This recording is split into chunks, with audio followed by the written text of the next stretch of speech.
Montana Territory, winter of 1891.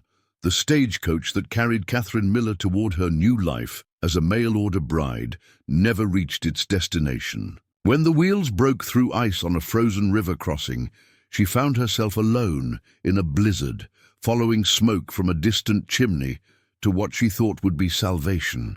Instead, she discovered 5 children huddled around a dying fire, their father 3 days dead in the back room, and a storm that would trap them all together for 2 weeks. What happened in that cabin would either destroy 6 lives or forge them into something unbreakable. Before we jump back in, tell us where you're tuning in from, and if this story touches you, make sure you're subscribed, because tomorrow, I've saved something extra special for you. The advertisement had been simple, almost brutally so. Widower with property in Montana Territory seeks capable woman for marriage. Must be strong, practical, and willing to work. No romantic notions necessary. Reply to James Thornton, care of General Delivery, Silver Pine, Montana. Catherine Miller had stared at those words for 3 days before responding.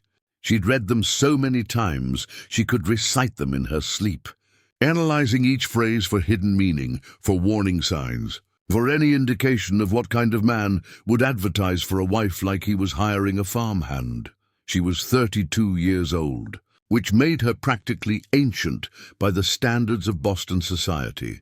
She'd spent the last decade caring for her invalid mother, watching her friends marry and have children while she measured out medicine and changed bedsheets and pretended she didn't mind the narrowing of her world into 4 walls, and the smell of camphor.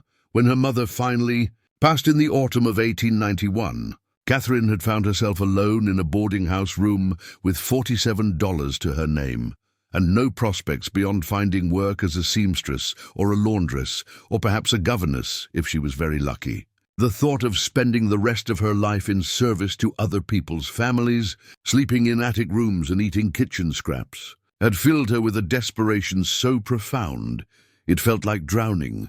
The mail-order bride advertisements had seemed like fantasy at first. She'd read them in the back pages of newspapers, these small windows into lives being lived far from the suffocating propriety of eastern cities. Men in California and Oregon and Montana, building ranches and farms and futures, needing women to share the burden and the potential reward. She'd written back to James Thornton with a careful honesty that she hoped wouldn't disqualify her. She was no beauty, she'd admitted. She was tall and thin, with brown hair that refused to hold a curl and hands that were already rough from work.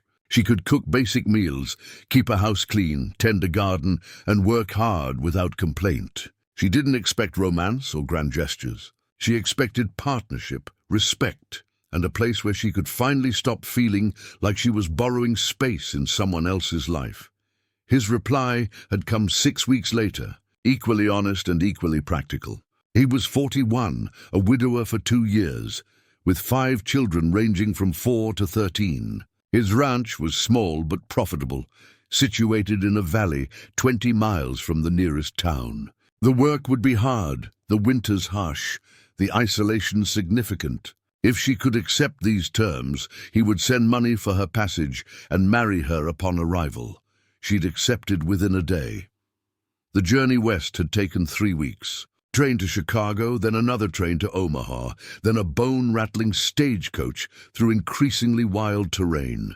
With each mile, the buildings grew smaller, the spaces between them larger, until finally there were no buildings at all.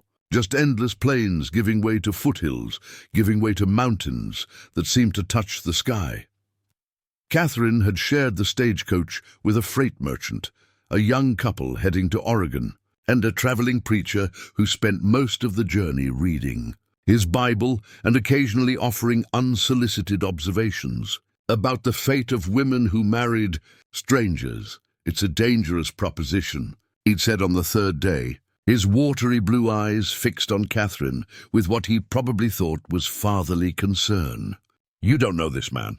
He could be anyone. Could be a drunk, could be violent, could be harboring all manner of sin." Catherine had met his gaze steadily. He could also be exactly what he claimed to be, a man who needs help running a ranch and raising children. And regardless of what he is, He's my choice. Which is more than most women get. The preacher had huffed and returned to his Bible, and the young wife had caught Catherine's eye and smiled. A small gesture of solidarity that had warmed Catherine more than she wanted to admit. They'd reached Silver Pine on a grey afternoon in late November. The town, consisting of a single muddy street, lined with wooden buildings that looked like they'd been thrown up hastily and would blow away in a strong wind. Catherine had stepped off the stagecoach with her single trunk and a carpet bag, looking for the man who was supposed to meet her. Instead, she'd found a telegram waiting at the general store, delayed by early snow. "We'll send someone for you in 3 days. Wait at boarding house. James Thornton." The boarding house was a sagging structure that smelled of boiled cabbage and unwashed bodies. Catherine had paid for a room and spent 3 days watching snow begin to fall in earnest. Thick white flakes that accumulated on windowsills and turned the street into a river of mud and ice. On the 4th day, a man arrived at the boarding house driving a freight wagon. He was perhaps 60, with a face carved by weather into deep lines, and eyes that assessed Catherine with the same neutrality he might give a shipment of supplies. "You Catherine Miller?" he'd asked. "I am. Name's Walter Briggs. Jim Thornton asked me to bring you out to his place. Weather's turning bad, so we need to leave now if we're going to make it before the pass closes." Catherine had gathered her belongings in less than 10 minutes. The trunk was loaded into the wagon bed, tied down under a tarp alongside sacks of flour and sugar and other supplies. She climbed onto the bench seat beside Walter, wrapped herself in her heaviest cloak, and braced herself against the cold. They'd left Silver Pine behind, following a trail that wound through dense pine forest and alongside a river that ran fast and dark between ice-crusted banks. Walter wasn't much for conversation, offering only occasional comments about the landscape or the weather. Catherine hadn't minded. She'd been too busy watching the wilderness unfold around her, vast and indifferent, and nothing like the tame parks and manicured gardens of Boston. Hours passed. The temperature dropped steadily as they climbed into the mountains. Snow began falling again, light at first, then heavier, until Catherine could barely see 20 feet ahead. Walter hunched forward on the bench, peering through the white curtain, his hands tight on the reins. "This is getting bad," he muttered. "Worse than the forecast said." "How much farther?" Catherine asked, her lips already numb with cold. "Another 10 miles to Thornton's place. But we've got to cross Blackwater Creek first, and if the ice isn't solid—" He didn't finish the thought. They'd reached the creek an hour later. It was perhaps 30 feet wide, the surface covered with ice that looked thick and stable. A crude bridge had once spanned it, but Catherine could see the remnants of broken timbers jutting from the ice, some previous disaster that had taken out the crossing. "People ford it when the water's low," Walter said, studying the ice, "or cross on the ice in deep winter when it's frozen solid. But this early in the season—" He chewed his lip. "Could go either way. What's the alternative?" Catherine asked. "Go back to Silver Pine and wait for better weather. Could be days, could be weeks." Catherine looked at the ice, then at the snow falling ever heavier around them. She thought about James Thornton waiting for her, about 5 children who needed a mother, but the fact that she'd come too far to turn back now over uncertain ice. "I think we should try," she said quietly. Walter studied her for a long moment, then nodded. "All right. But if I tell you to jump, you jump. Understand?" He'd guided the horses onto the ice carefully, letting them test each step. The wagon followed, wheels crunching against the frozen surface. For 20 feet, everything held. Catherine barely breathed, her hands gripping the seat so hard her knuckles went white. Then, with a sound like a gunshot, the ice cracked. It happened so fast that Catherine's mind couldn't quite process the sequence of events. The rear wheel broke through. The wagon lurched sideways. Walter was shouting, sawing at the reins, trying to get the horses to pull them forward. But the crack was spreading, spiderwebbing across the ice like something alive. The wagon tipped. Catherine felt herself sliding, felt Walter's hand grab her arm. Then they were both in the water, the cold so shocking it drove the air from her lungs. She went under, her heavy skirts dragging her down, the current immediately trying to pull her downstream beneath the ice. She surfaced, gasping, and saw Walter 10 feet away, struggling toward the far bank. The horses had broken free and were scrambling up onto solid ice. The wagon was sinking, tilting at an impossible angle, supplies spilling into the black water. Catherine kicked hard, fighting against her skirts and the weight of her soaked cloak. Her hands found the edge of the ice. It broke under her weight. She tried again farther along, and this time it held. She pulled herself up inch by agonizing inch, her muscles screaming, her body already going numb. She collapsed on solid ice, rolled away from the edge, and lay there coughing up creek water while snow fell on her face. When she could finally breathe again, she sat up and looked around. Walter was on the far bank, bent over, also coughing. The horses stood nearby, their sides heaving. The wagon was gone, sunk beneath the ice, taking with it everything Catherine owned, except the clothes on her back and the carpet bag that had somehow remained strapped across her body. "You alive?" Walter called across the creek. "Yes," Catherine managed. "Can you make it to the bank?" She crawled to the shore, her movements clumsy and slow. By the time she reached solid ground, she was shaking so hard she could barely stand. Her clothes were already freezing, the fabric stiffening against her skin. Walter was still on the far side of the creek, too far away to help. "Listen to me," he shouted. "You need to get somewhere warm or you'll die. There's a trapper's cabin about 2 miles north of here. Follow the creek upstream. You'll see smoke if anyone's there. Get yourself dry and warm, you understand?" Catherine nodded, though she wasn't sure she understood anything except that she was colder than she'd ever been in her life, and getting colder by the second. "I'm going back to town to get help," Walter continued. "I'll bring Jim Thornton out here tomorrow if the weather breaks. You just stay put and stay alive." He climbed onto one of the horses, using the other as a lead, and disappeared into the swirling snow. Catherine stood alone on the bank of Blackwater Creek, watching her breath form clouds in the air, feeling ice already forming in her hair. She should have been terrified. Should have been crying or panicking or cursing the fate that had brought her to this frozen hell. Instead, she felt a strange clarity settling over her. She'd made a choice to come west. That choice had led her here, and now she had another choice: give up or keep moving. She turned north and started walking. The forest closed around her like a fist. Snow fell so thick she couldn't see more than a few feet ahead. The creek was a dark presence to her left, its voice a constant rushing beneath the wind. Her clothes froze solid, each movement crackling as the fabric broke and reformed. Her fingers and toes went numb first, then her hands and feet, then a deeper cold that seemed to settle into her bones. She counted steps to keep herself focused. 100, 200, 500. When she reached 1,000, she started over. Her mind wanted to drift, wanted to think about warm rooms and hot tea, and the soft bed in her mother's house. She forced those thoughts away. They were dangerous. They made her want to lie down in the snow and rest, just for a moment. She didn't know how long she walked.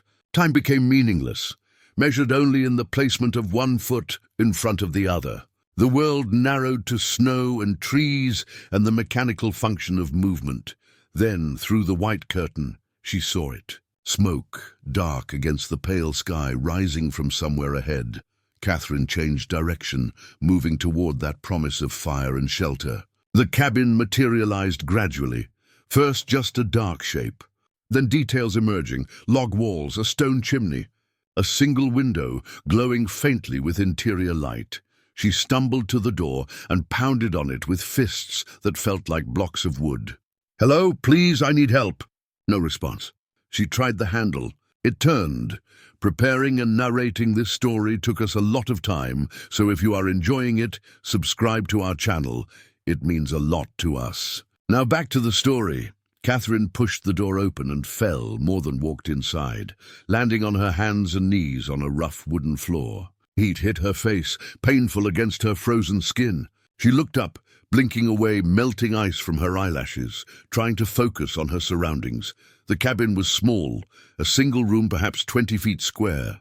A stone fireplace dominated one wall, a fire burning low in it. There was a table, 2 chairs, shelves with supplies, a narrow bed shoved against the far wall. And there, huddled together near the fireplace, were 5 children. They stared at her with enormous eyes, 2 boys and 3 girls, ranging from perhaps 4 years old to early teens. They were wrapped in blankets, their faces pale and smudged with soot. The oldest, a girl with dark blonde hair, held the youngest child in her lap, a small boy who couldn't have been more than 4. "Who are you?" the girl asked, her voice hoarse. Catherine tried to answer, but her jaw was locked with cold. She could only shake her head and gesture weakly toward the fire. The girl said something to the boy beside her, perhaps 10 years old. He moved cautiously toward Catherine, keeping his distance, clearly wary of this frozen stranger who'd burst into their refuge. "Are you sick?" he asked. Catherine shook her head again. She managed to force words out through chattering teeth. "Fell in creek. So cold. Please." The oldest girl made a decision. She handed the small boy to one of the other children and came to Catherine, kneeling beside her. "We need to get these wet clothes off you or you'll die. Can you stand?" Together, they got Catherine to her feet and closer to the fire. The girl began unbuttoning Catherine's frozen cloak with fingers that were surprisingly steady, despite their obvious fear. The other children watched, silent and unmoving, like small animals uncertain whether to flee or stay.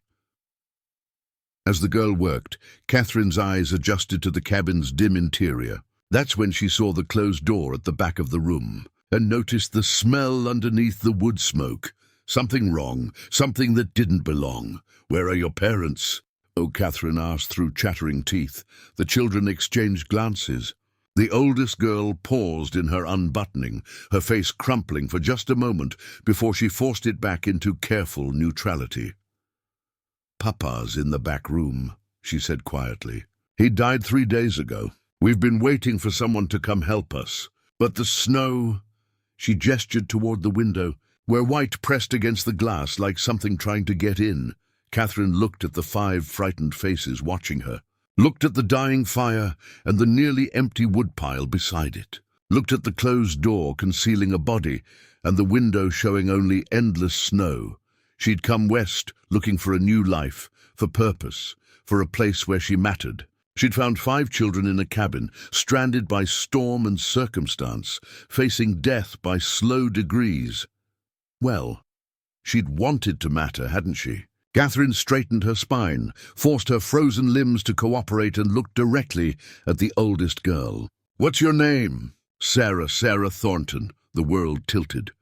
"Thornton? Yes, ma'am. Our father was James Thornton. He was supposed to meet a woman in Silver Pine, a mail-order bride. But then the early snow came, and he said he had to check on the stock in the high pasture, and—" Her voice broke. "He went out 4 days ago. Came back sick fever. He died the day before yesterday. Catherine Miller, who'd traveled 2,000 miles to marry a man she'd never met, stood in a frozen cabin, looking at his 5 orphaned children and laughed. It was a horrible sound, half hysteria and half despair, but also something else, something that might have been recognition. She'd asked for purpose. The universe had delivered with its typical dark humor. "I'm Catherine Miller," she said, once she could speak without laughing. "I was supposed to marry your father. I guess fate had other plans." Sarah's eyes widened. The other children stirred, whispers passing between them. "So what happens now?" Sarah asked, her voice small and frightened. "Do you leave us here? Go back to town?" Catherine looked at the 5 faces watching her. "What about Walter, who wouldn't return until tomorrow at the earliest, if the weather even allowed it? Thought about the storm that showed no signs of stopping. Thought about her trunk at the bottom of Blackwater Creek and her mother's voice saying that practical women survived where romantics perished. "Now," Catherine said, pulling off her frozen cloak and moving toward the woodpile, "we make sure this fire doesn't go out. And then we figure out how to keep all 6 of us alive until help arrives." She picked up the axe leaning against the wall, tested its weight, and looked at Sarah. "How much firewood do we have? Maybe 2 days' worth if we're careful. Then we'll need more. Is there a woodshed behind the cabin? But the snow! Show me, Catherine said, and just like that, without ceremony or grand declaration, she became responsible for 5 lives that weren't hers, in a place she'd never meant to be, fulfilling a purpose she'd never imagined. The story of what happened next, of how a mail-order bride and 5 orphan children survived 2 weeks of isolation, turned grief into strength, and built something unexpected from tragedy. That story was just beginning. But first, they had to make it through the night. The woodshed was barely visible through the blizzard, just a dark shape against the white chaos. Catherine pushed through snow that came up to her knees, Sarah struggling behind her, both of them leaning into wind that felt like it wanted to tear them apart. Inside the shed, the wood supply was worse than Sarah had indicated. Maybe 30 pieces remained, most of them small branches that would burn fast and hot but wouldn't last through a long night. Catherine's heart sank, but she kept her face neutral. "Help me carry as much as we can," she said, loading Sarah's arms with wood before filling her own. They made 3 trips, each one harder than the last, before Catherine called it enough. Her wet clothes had refrozen during the work, and she was shaking so violently she could barely grip the wood. Back inside, she stripped down to her undergarments while the children politely turned away. Sarah found a man's shirt and pants in a trunk, James Thornton's clothes, Catherine realized with a strange pang. They were too large, but they were dry, and that was all that mattered. "We need to talk about your father," Catherine said once she was dressed and had stopped shaking enough to speak clearly. The children went still. The youngest boy, who Catherine had learned was named Benjamin, buried his face in Sarah's shoulder. "He's in the back room," Sarah said quietly. We didn't know what to do. It's been cold enough that he hasn't. I mean, there's no smell yet, but..." Catherine understood. In this cold, the body would keep for a while, but not indefinitely. And having it in the cabin with them was a psychological burden these children didn't need. "We'll move him outside," Catherine said. "To the woodshed. The cold will preserve him until we can get help and give him a proper burial." "We can't do that alone," said the 10-year-old boy. Thomas, he told her his name was. "Papa was a big man." Catherine looked at the closed door, then at Sarah.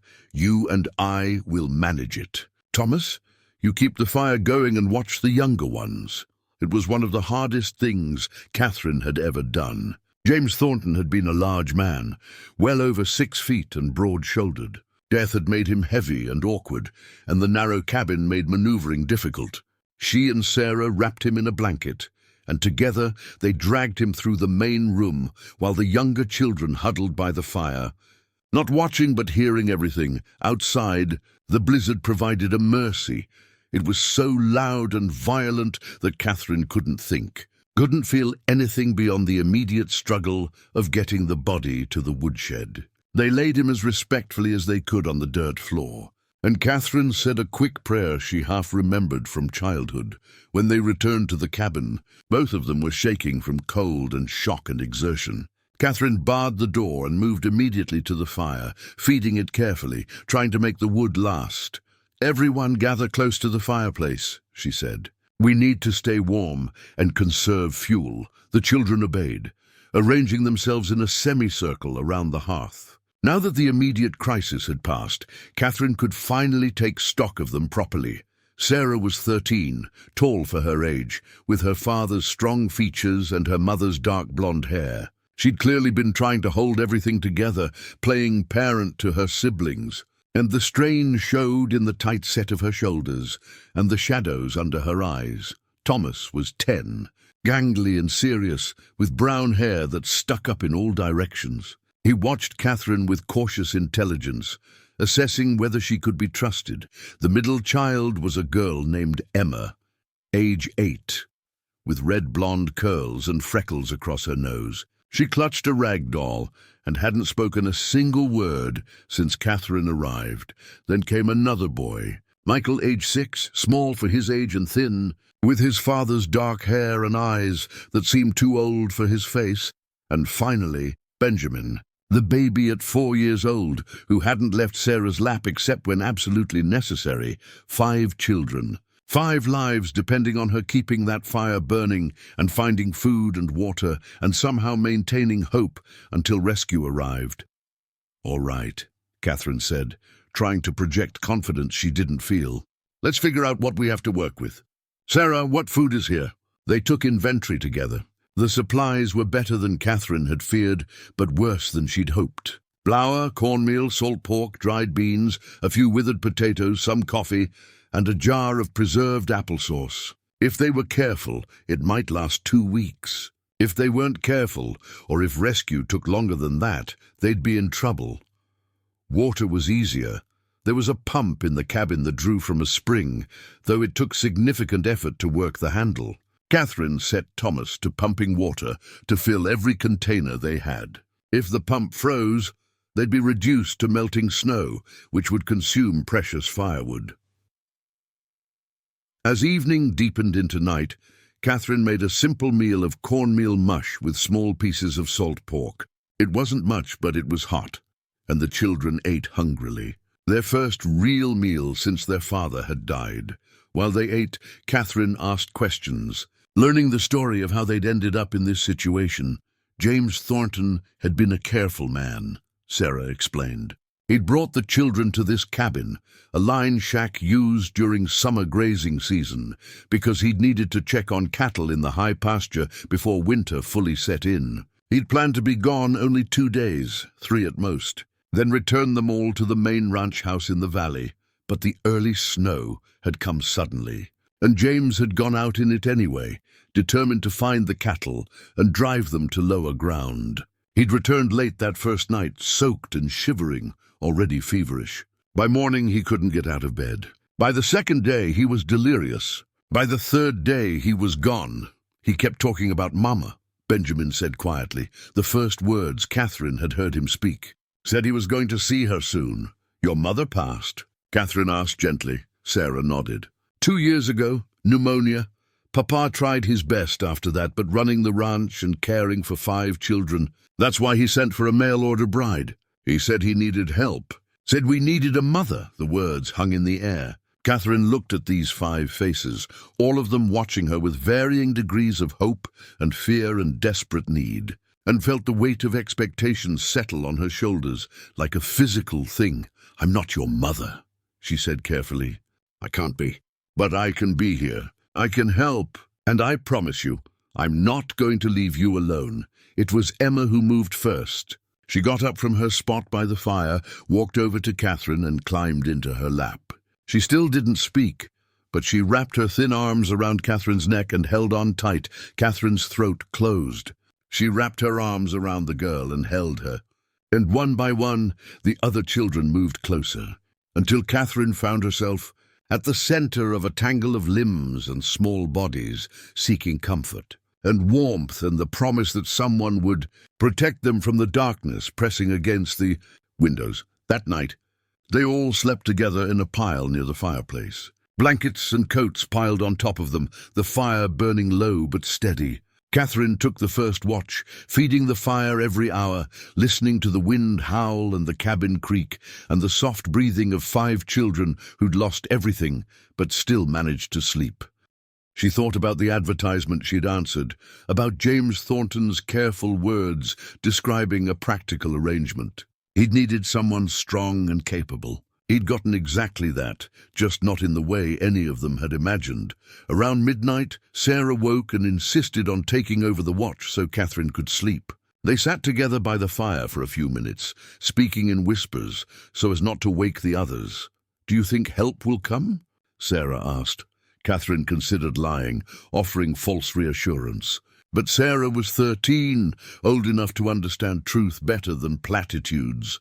"Eventually," Catherine said. "But this storm could last days. We need to be prepared to survive on our own for at least a week, maybe 2. Can we do that?" Catherine looked at the girl's face, so young and so tired, carrying burdens no child should have to carry. "Yes," she said firmly. "We can. You've already kept everyone alive for 3 days. That took incredible strength. We'll just keep doing that day by day until help arrives." Sarah was quiet for a moment. "Then I'm glad you came. I know it's not what you planned, but I'm glad you're here." Catherine squeezed her hand. So am I. She meant it. Somewhere in the chaos of the last 12 hours, something had shifted inside her. She'd come west running from an empty life, seeking purpose in the abstract. Now she had purpose in its most concrete form. 5 children who needed her. Not because she was special or remarkable, but simply because she was there and she was willing to stay. The second day dawned grey and bitter, the storm still raging with no sign of breaking. Catherine woke stiff and sore, her body protesting the hard floor and the constant cold. The fire had burned down to coals during the night, despite Sarah's efforts to maintain it. They fell into a routine born of necessity. Catherine and Thomas ventured out to the woodshed to retrieve more wood, a dangerous journey in the whiteout conditions. She tied a rope between the cabin door and the woodshed so they wouldn't lose their way. Sarah took charge of rationing their food, preparing meals that stretched their supplies as far as possible. Emma, still silent, took over caring for Benjamin, keeping him occupied with simple games and the rag doll she shared with him. Michael revealed an unexpected talent. He could carve. James Thornton had taught him, and the boy had a collection of small wooden animals hidden in his pockets. He spent hours by the fire, whittling new shapes from scraps of wood, his concentration absolute. By the third day, the storm still hadn't broken, and the reality of their situation began to sink in. They were truly stranded. No one was coming to rescue them anytime soon. They would live or die based entirely on their own resourcefulness. Catherine found herself thinking about her mother, about all those years spent in that boarding house room, learning patience and endurance, and how to stretch meager resources to cover mounting needs. She'd hated that life, hated feeling like she was slowly disappearing into service and sacrifice, but now those same skills were keeping 6 people alive. The ability to make a meal from almost nothing, to mend clothes with careful stitches, to ration supplies and manage limited resources, all of it mattered in ways she'd never imagined. On the 4th day, disaster nearly struck. Thomas had gone out to the woodshed alone, against Catherine's explicit instructions, and failed to return after 20 minutes. Catherine felt her heart drop. She grabbed the rope and followed it into the storm, calling his name. Terrified she'd find him frozen in a snowdrift, she found him in the woodshed, trapped. A support beam had given way under the weight of accumulated snow, partially collapsing the roof and pinning him against the wall. He wasn't seriously hurt, but he couldn't free himself. Catherine worked with numb fingers to shift the beam enough for him to wriggle free. By the time they made it back to the cabin, both of them were dangerously cold, and the woodshed was no longer safe to enter. That meant their wood supply was now truly limited. Catherine did calculations in her head. They had perhaps 5 days of fuel remaining if they were extremely careful. After that, they'd be reduced to burning furniture then. She didn't let herself think about what came after that. That night, gathered around the fire, Thomas apologized. "I just wanted to help," he said, his voice small. "I wanted to prove I could do it by myself." Catherine knelt in front of him. "I know, but we're a team now. We survive together or not at all. That means following the rules, even when they seem unnecessary. Understand?" He nodded, tears tracking down his cheeks. "I thought I could be the man of the family now that Papa's gone." "You are 10 years old," Catherine said gently. "You don't need to be a man yet. You just need to be safe." She pulled him into a hug and felt his thin body shake with sobs he'd been holding back for days. The other children gathered around, and once again they became a knot of shared grief and comfort, holding each other against the darkness and the cold. As the fire burned low and the children finally slept, Catherine stayed awake, staring into the coals. 9 more days until Walter had said he'd return, assuming the weather broke. 9 days to keep everyone alive, to keep hope alive, to figure out what came next. She'd answered an advertisement seeking a practical woman for a practical arrangement. She'd gotten 5 orphans, a dead fiancé, and a survival situation that would either forge them all into something stronger or break them completely. The fire crackled, the wind howled, and Catherine Miller, who'd thought she was coming west to fade into service one more time, found herself becoming something she'd never expected: a mother, a protector, a fighter, and she would be damned if she let these children down. The fifth day brought a change, though not the one Catherine had hoped for. The storm finally broke, the wind dying to occasional gusts, the snow reducing to light flurries. She stood at the window watching pale sunlight filter through the clouds, feeling hope rise in her chest. Surely help would come now. Surely someone would make it through.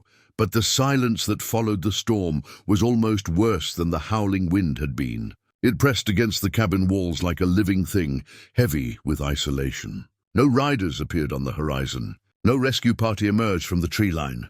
Just endless white in every direction, broken only by the dark shapes of pine trees bending under the weight of accumulated snow.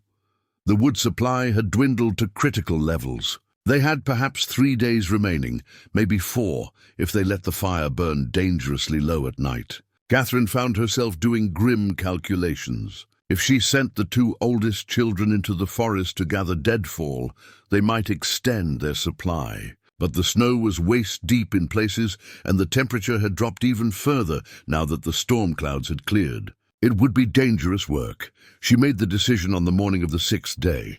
They had no choice.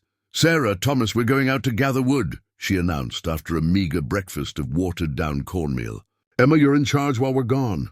Keep the fire steady and don't open the door for anyone except us." Emma nodded solemnly. She still hadn't spoken a word, but her silence had become a form of communication all its own. She understood everything, absorbed everything, and Catherine had learned to read the subtle shifts in her expression. They dressed in every layer they could find, wrapped scarves around their faces, and ventured into the transformed landscape. The world had been remade by the storm. Drifts rose higher than Catherine's head in places, and familiar landmarks had disappeared entirely beneath the snow. They worked methodically, breaking dead branches from the lower parts of trees, gathering anything that would burn. It was exhausting labor. The snow grabbed at their legs with each step, and the cold penetrated through layers of wool and cotton to settle deep in their bones. But slowly, painfully, they accumulated a pile of wood. Thomas discovered a fallen tree about 100 yards from the cabin, its trunk thick enough to provide serious fuel if they could get it back. Catherine studied it, doing calculations. They'd need to saw it into manageable pieces, drag each piece through deep snow, and they'd have to make multiple trips. It would take hours, but it might buy them another week of survival. "We'll do it," she decided. "But we work in shifts. 20 minutes out here, 20 minutes warming by the fire. We can't risk frostbite or exhaustion." They established a rhythm. Cut, drag, warm. Cut, drag, warm. Sarah and Thomas took turns with the saw, while Catherine hauled pieces back to the cabin. Emma would open the door just wide enough to accept the wood, then bar it again immediately, preserving the precious heat inside. It was during the 3rd trip that Catherine's body finally rebelled. She'd been dragging a particularly heavy piece when her foot caught on something hidden beneath the snow. She went down hard, the wood landing on her leg, and felt something in her ankle twist with a sickening wrench. The pain was immediate and intense. She lay in the snow for a moment, gasping, black spots dancing at the edges of her vision. She tried to stand, but her ankle wouldn't bear weight. When she touched it, even through her boot, she could feel it swelling. "Miss Catherine!" Thomas had seen her fall and was struggling through the snow toward her. "Are you hurt?" "My ankle," she managed. "Help me up." Between Thomas and Sarah, they got her back to the cabin. Every step sent lightning bolts of agony up her leg. By the time they reached the door, she was sweating despite the cold. Her jaw clenched so tight, her teeth ached. Inside, they helped her to a chair near the fire. When they removed her boot, her ankle was already purple and swollen to twice its normal size. She probed it carefully, trying to remember what her mother's doctor had taught her about injuries. The bones felt intact, probably a severe sprain rather than a break. But it would be weeks before she could put full weight on it. "We need to wrap it tight and keep it elevated," she said, fighting to keep her voice steady. "Sarah, find some cloth we can use as bandages." The children moved around her with frightened efficiency. Even Benjamin seemed to understand the severity of the situation. Their protector was injured, possibly incapacitated, and they were still days away from rescue. Once her ankle was wrapped and propped on a makeshift stool, Catherine forced herself to think through the implications. She couldn't gather wood anymore, couldn't make the dangerous trips to the pump if it became difficult to operate, couldn't go outside for any reason without help. She looked at Sarah and Thomas, saw them looking back at her with barely concealed terror, and realized they were thinking the same thing. If something happened to Catherine, they'd be alone again. 5 children with limited supplies and no adult guidance. "Listen to me," Catherine said, pitching her voice to carry confidence she didn't entirely feel. "This is a setback, not a disaster. Sarah, you're 13 years old, and I've seen you handle responsibilities that would break grown women. Thomas, you're strong and smart and brave. Emma takes care of the little ones better than most adults could. We're going to be fine." "But you can't walk," Thomas said, his voice cracking. "How can we be fine if you can't walk?" "Because you're going to be my legs," Catherine said simply. "Sarah, you and Thomas will handle the wood gathering. I'll tell you exactly what needs to be done, and you'll do it. We'll work together, just like we have been, but with adjusted roles." She could see them processing this, see the fear competing with determination. They were so young, too young for this burden, but they didn't have the luxury of being children anymore. That afternoon, while Catherine sat immobilized by the fire, Sarah and Thomas made 6 more trips into the forest. They brought back enough wood to extend their supply by 3 days, maybe 4. It wasn't enough, but it was something. In the evening, as they gathered for their rationed dinner, Emma did something unexpected. She approached Catherine's chair and gently placed her rag doll in Catherine's lap. Then, for the first time since Catherine had arrived, she spoke. "For you," she whispered. "So you won't be scared." Catherine felt tears spring to her eyes. She pulled Emma close, burying her face in the girl's hair. "Thank you, sweetheart. That's the kindest gift anyone's ever given me."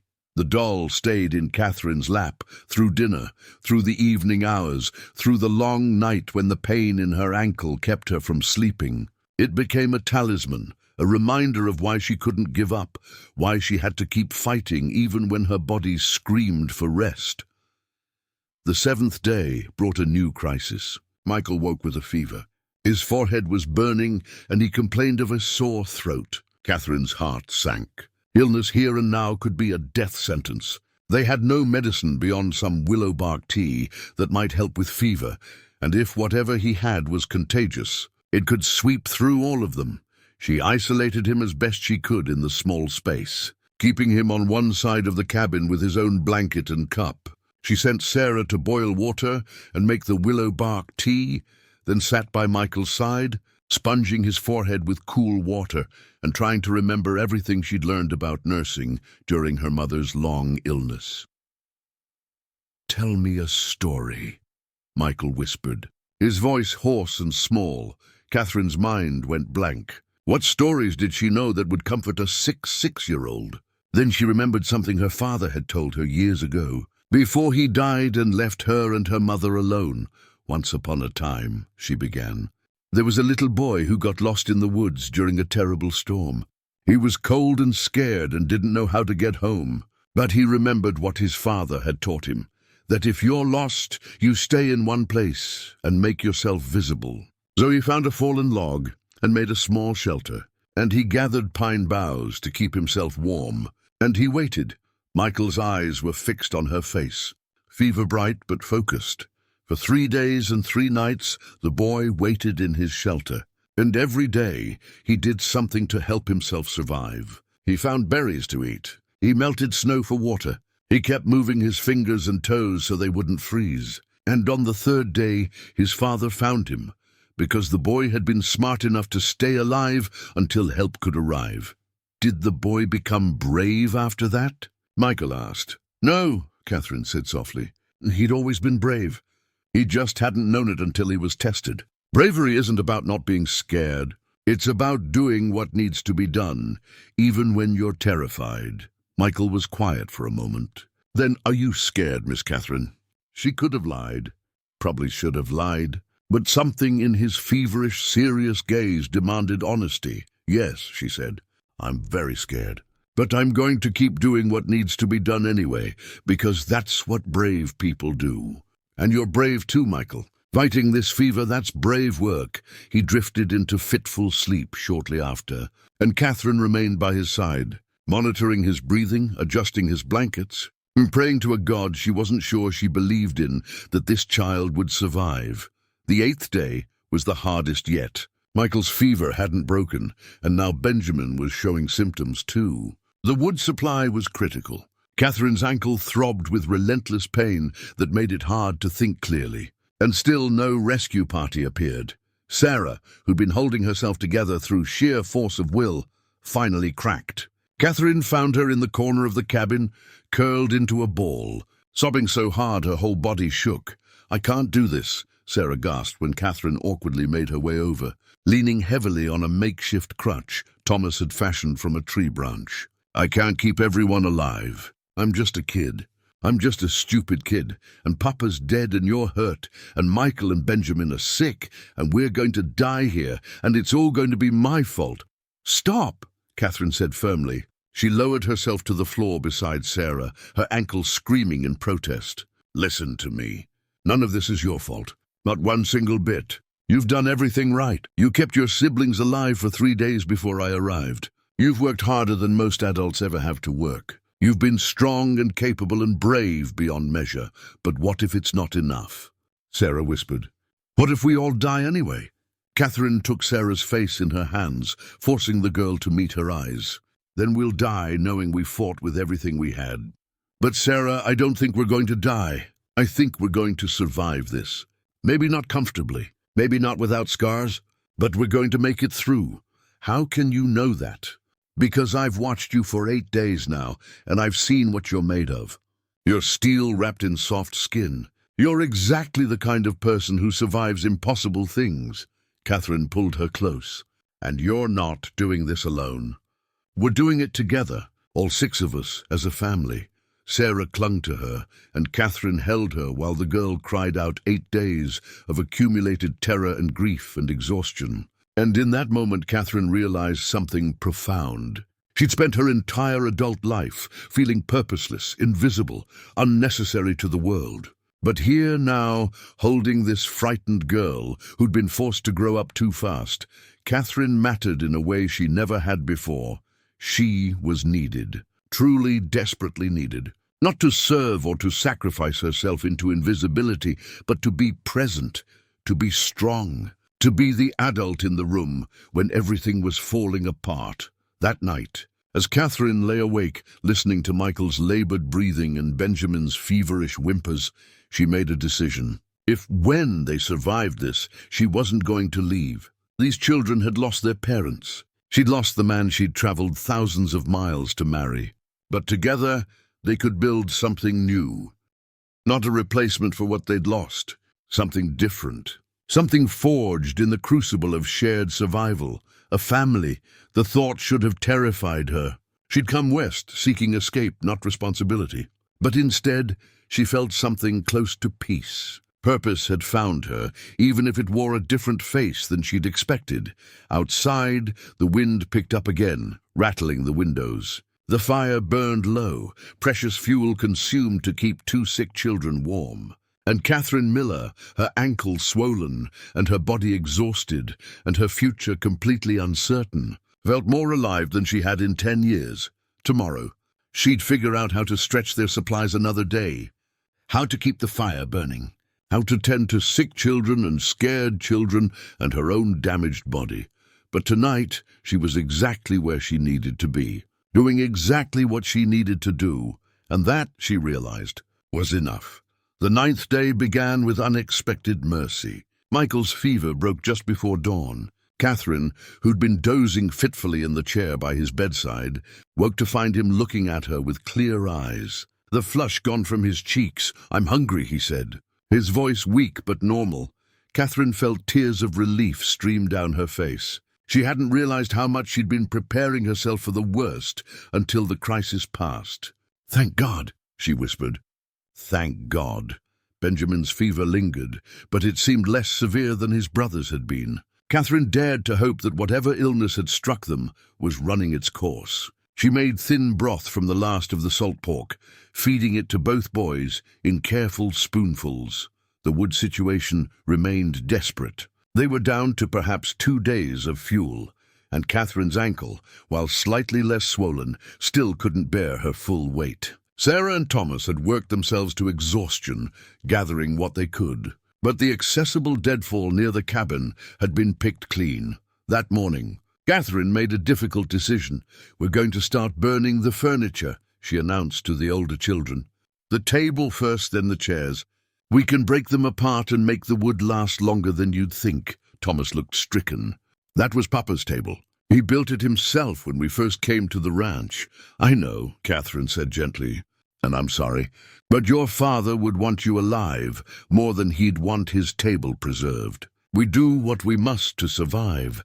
They broke apart the table that afternoon, the sound of splintering wood somehow worse than the storm had been. Each crack felt like a small defeat, a surrender to circumstances. But when the pieces were stacked by the fireplace, Catherine felt a grim satisfaction. Another 3 days bought.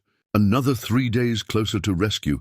Emma surprised them all that evening. She'd been watching Catherine's struggles with the injured ankle, watching Sarah and Thomas carry the burden of wood gathering, watching the little ones suffer through illness. And she'd apparently decided she needed to contribute something beyond silence and comfort.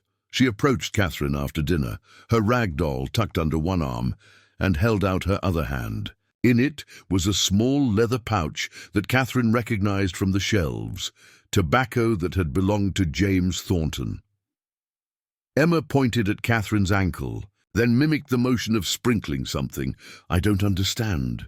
"Sweetheart," Catherine said. Emma huffed with frustration, then went to Sarah and whispered in her ear. Sarah's eyes widened. "She says Papa used tobacco poultices for injuries," Sarah translated.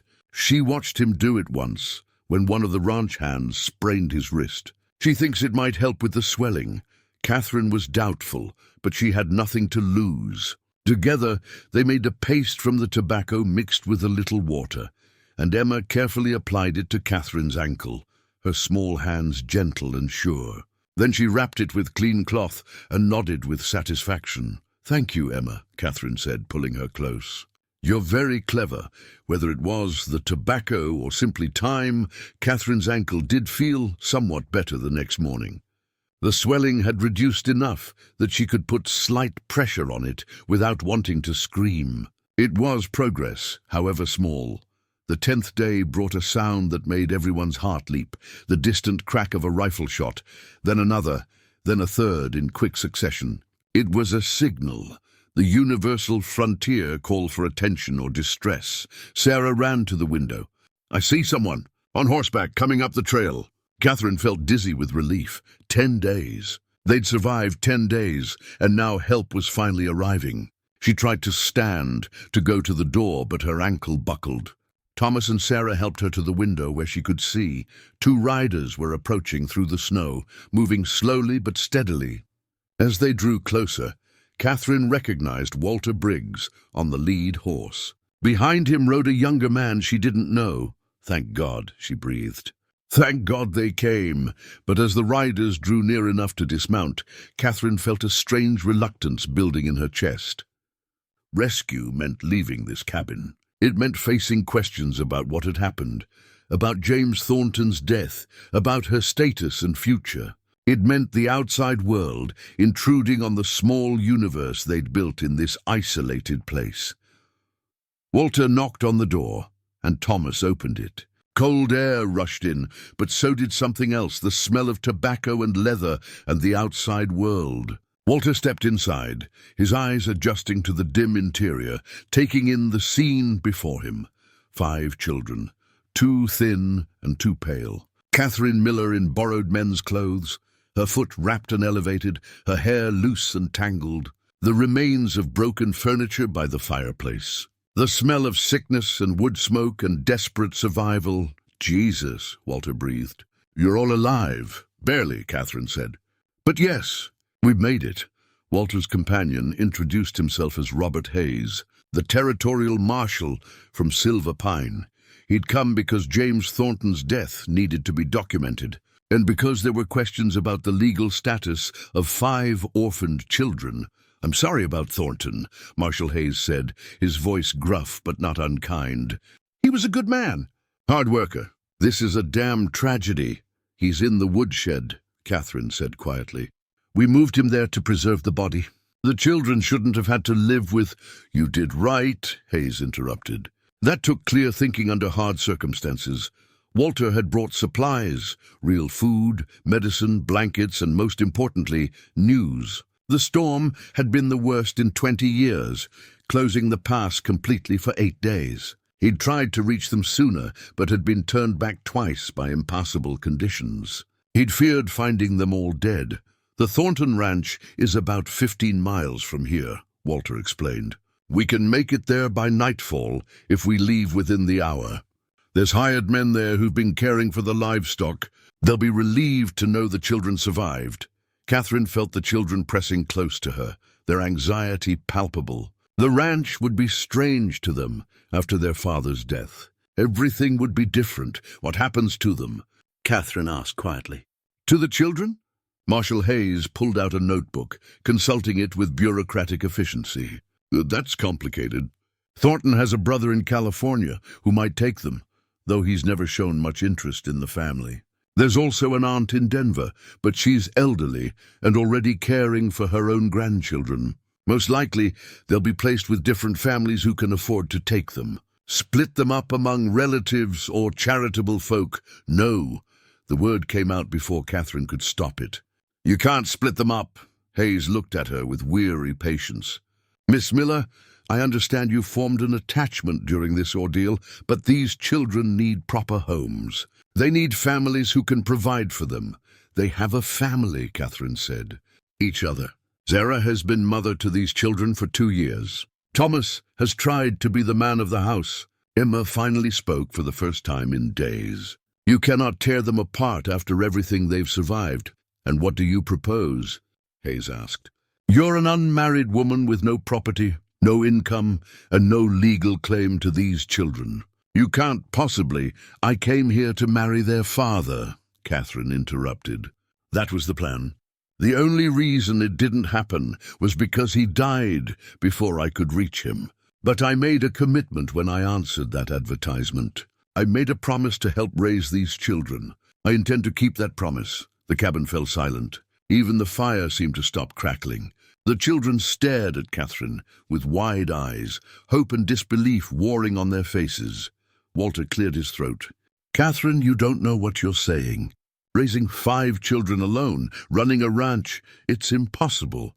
Women do impossible things every day," Catherine said flatly. "I've just done one. I kept 5 children alive through a blizzard with limited supplies, 2 sick children, and a sprained ankle. If I can do that, I can certainly manage a ranch." Marshal Hayes studied her for a long moment. "The ranch belongs to the children now, in trust until they come of age. But someone needs to manage it, and someone needs legal guardianship. If you're serious about this, Miss Miller, you'd need to petition the court for guardianship. It's not a simple process." "Then we'll do it the complicated way," Catherine said. "But I'm not letting these children be separated. I won't allow it." Sarah moved to stand beside Catherine's chair, her hand resting on Catherine's shoulder. "We want to stay with Miss Catherine." "All of us," Thomas nodded emphatically. Emma clutched her doll and pressed against Catherine's other side. Even Michael and Benjamin, still weak from their illness, watched the marshal with fierce determination. Hayes sighed, flipping his notebook closed. "This is highly irregular. But given the circumstances, and the fact that the children clearly want this arrangement, I'm willing to recommend temporary guardianship pending a formal hearing. You'll need to appear before a judge in Silver Pine within 30 days. Relief flooded through Catherine so intensely she felt lightheaded. Thank you. Don't thank me yet, Hayes warned. You're taking on a burden that would break most people. 5 children, a working ranch, and the whole territory watching to see if you fail. You sure this is what you want? Catherine looked at the 5 faces surrounding her. Sarah trying so hard to be grown up. Thomas desperate to prove his worth. Emma finally learning to use her voice again. Michael and Benjamin still fragile from illness but fighting to recover. These children who'd lost everything, who'd faced death in a frozen cabin and refused to surrender, who'd found strength in each other and somehow in her. "I've never been more certain of anything in my life," Catherine said. The journey to the ranch was difficult but manageable. They bundled the younger children onto horses, and Walter fashioned a travois to carry Catherine and her injured ankle. The landscape that passed by was brutally beautiful, endless white broken by dark pines, mountains rising sharp against the pale sky, the kind of wild grandeur that made Catherine understand why people came west despite the hardships. The Thornton Ranch appeared as the sun touched the western peaks.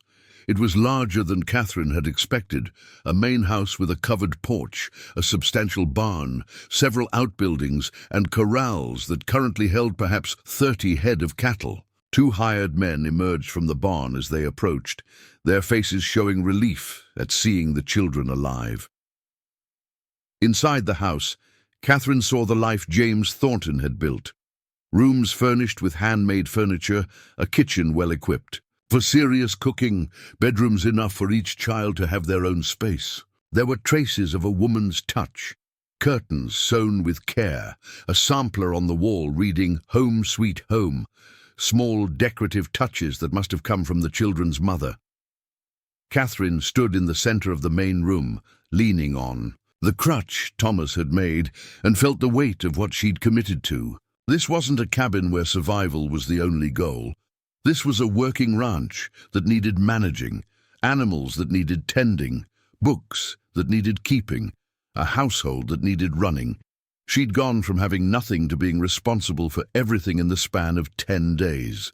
That night, after the children were settled in their own beds for the first time in over a week, Sarah came to find Catherine in the kitchen where she was taking inventory of supplies. "Did you mean it?" Sarah asked quietly. "About wanting to be our guardian? Or were you just saying that so the marshal wouldn't split us up?" Catherine set down the ledger she'd been examining and looked at this girl who'd been forced to grow up too fast. "I meant every word. I know it won't be easy. I know you barely know me and I barely know you. But in that cabin we became something. We became people who don't give up on each other." Sarah's eyes filled with tears. "I was so scared you'd leave. That you'd decide we were too much trouble." Catherine pulled her close. "You're not trouble. You're—" She searched for the right words. "You're the answer to a question I didn't know I was asking. I came west looking for purpose, for a place where I mattered. I found it in that cabin with you and your siblings. I'm not going anywhere."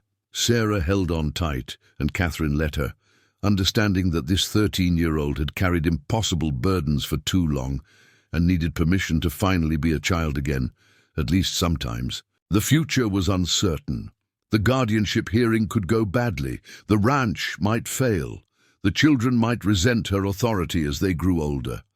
1,000 things could go wrong. But standing there in that warm kitchen, holding a girl who'd survived the unsurvivable, Catherine felt something she hadn't felt in years. Hope, not the desperate hope of someone drowning and grasping at straws, but the solid, grounded hope of someone who'd already survived the worst and knew, absolutely knew, that she could handle whatever came next. They would make it work. All 6 of them, together. And if the world thought that was impossible, well, she'd learned something important in that cabin. Impossible was just another word for difficult. And difficult was something she could handle just fine. The first week at the ranch taught Catherine more about her own ignorance than she'd learned in 32 years of living. She knew nothing about cattle, nothing about managing hired hands, nothing about the business side of ranching or the seasonal rhythms that governed survival in Montana Territory. What she did know was how to learn quickly, how to ask questions without shame, and how to work until her body demanded rest. Her ankle was healing slowly, still rapt and tender, but she refused to let it become an excuse for inaction. The two ranch hands, men named Jack Peterson and Henry Cole, had stayed on after James Thornton's death out of loyalty and uncertainty about where else to go. They were both in their 50s, weathered and taciturn, and they watched Catherine with unconcealed skepticism.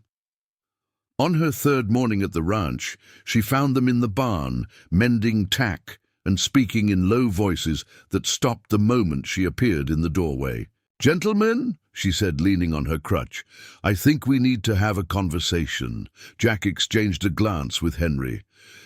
"Ma'am, I know what you're thinking," Catherine continued, "that I'm a city woman who knows nothing about ranching, that I'll run this place into the ground within 6 months, that 5 orphaned children and an injured mail-order bride are a recipe for disaster." Neither man contradicted her. "You're probably right," Catherine admitted. "I don't know the first thing about managing cattle or reading weather patterns or any of the 100 other things James Thornton knew how to do. But here's what I do know. I know how to work hard, I know how to learn, and I know I'm not going anywhere." She straightened as much as her ankle would allow, meeting their eyes directly. "So here's my proposal. You teach me everything I need to know about running this ranch. In exchange, you keep your positions, your wages, and my promise that I'll listen when you tell me I'm about to make a mistake. I'm not asking you to work for a fool. I'm asking you to work for someone who's smart enough to know she needs help." Henry pulled off his hat and scratched his head. "That's mighty forthright, ma'am." "I don't have time for anything else," Catherine said. "We have a guardianship hearing in less than a month. I need to prove to a judge that I'm capable of providing for these children. That means this ranch needs to show a profit, or at least show potential. I can't do that without you." Jack studied her for a long moment. "Jim Thornton was a good man. Best boss I ever worked for. He'd want his children taken care of proper."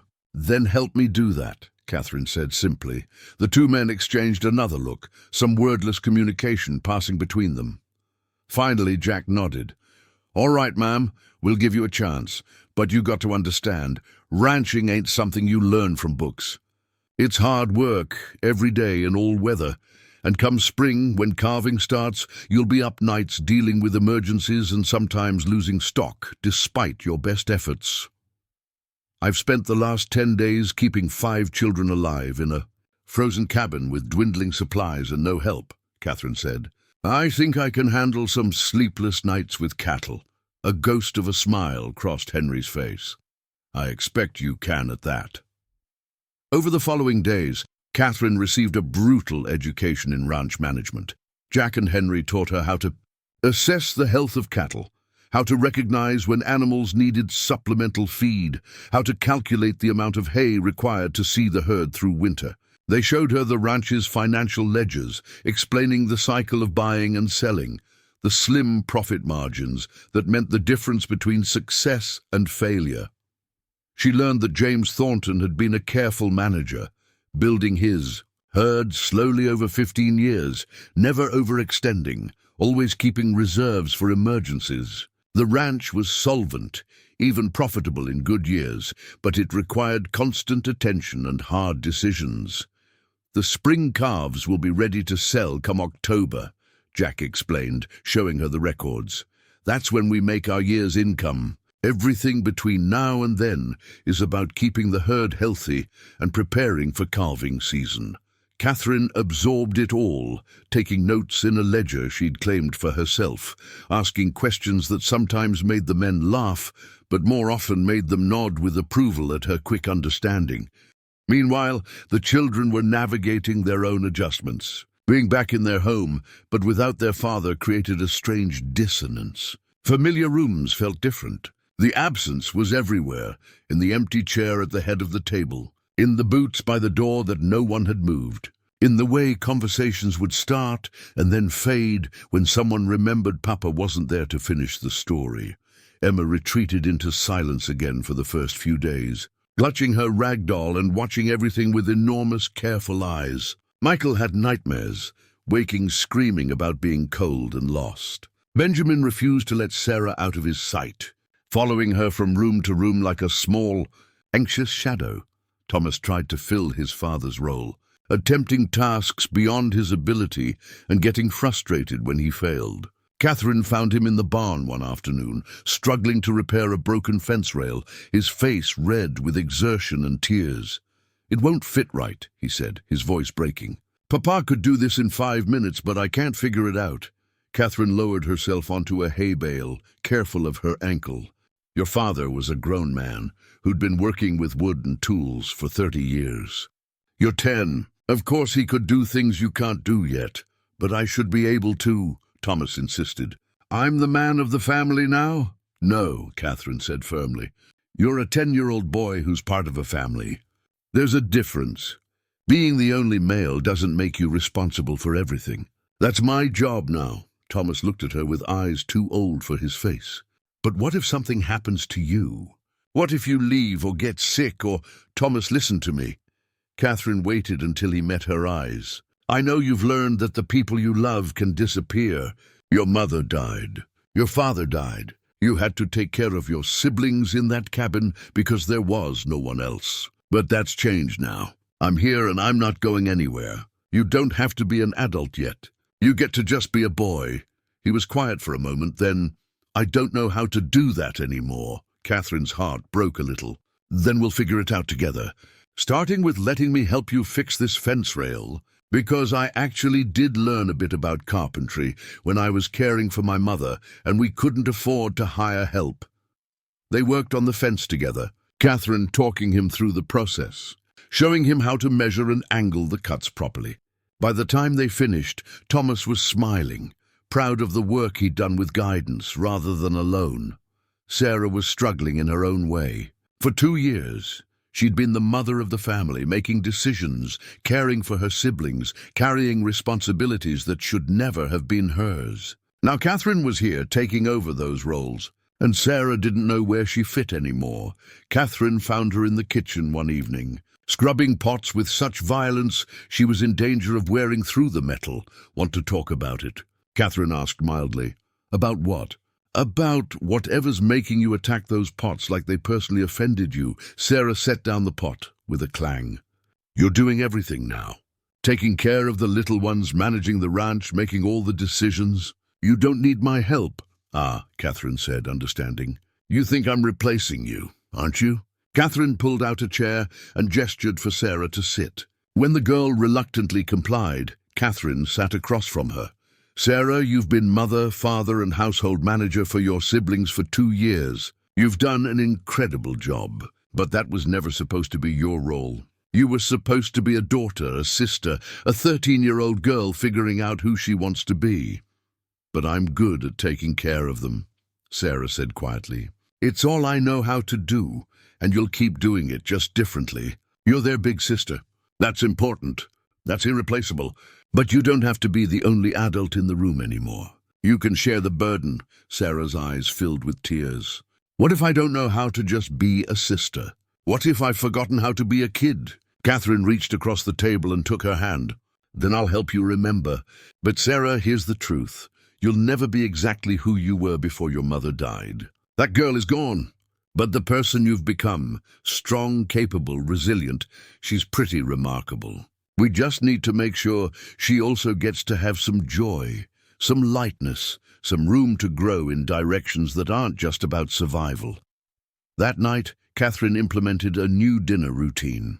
Each person at the table had to share one thing that had happened during the day, something small, something ordinary, something that wasn't about work or worry. It was awkward at first, the children struggling to find things to say, but slowly they began to open up.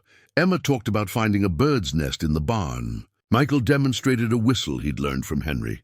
Benjamin described in elaborate detail the shape of a cloud he'd seen. Thomas showed them a perfectly smooth stone he'd found by the creek. Sarah admitted she'd been reading one of her mother's old books and liked it. Small things, ordinary things, but they were the building blocks of normal life.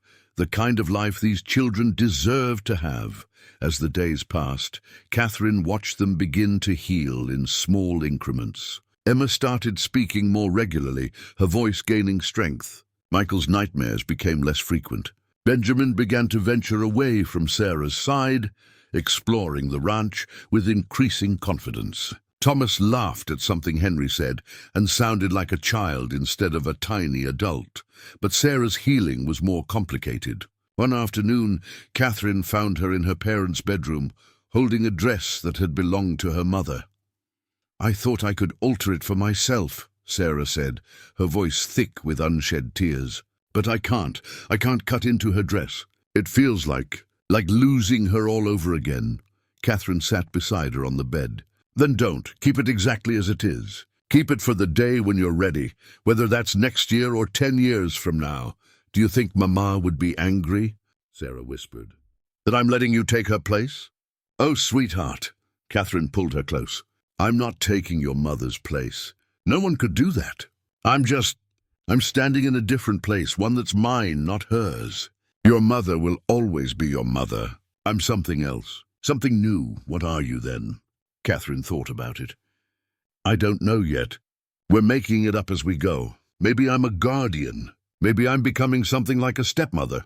Maybe I'm just a woman who showed up at the right time and decided to stay. But whatever I am, I'm here because I choose to be, because you all matter to me."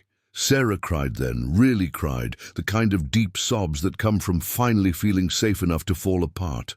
Catherine held her through it, and when the storm passed, Sarah seemed lighter, as though she'd set down a weight she'd been carrying too long. The guardianship hearing loomed closer.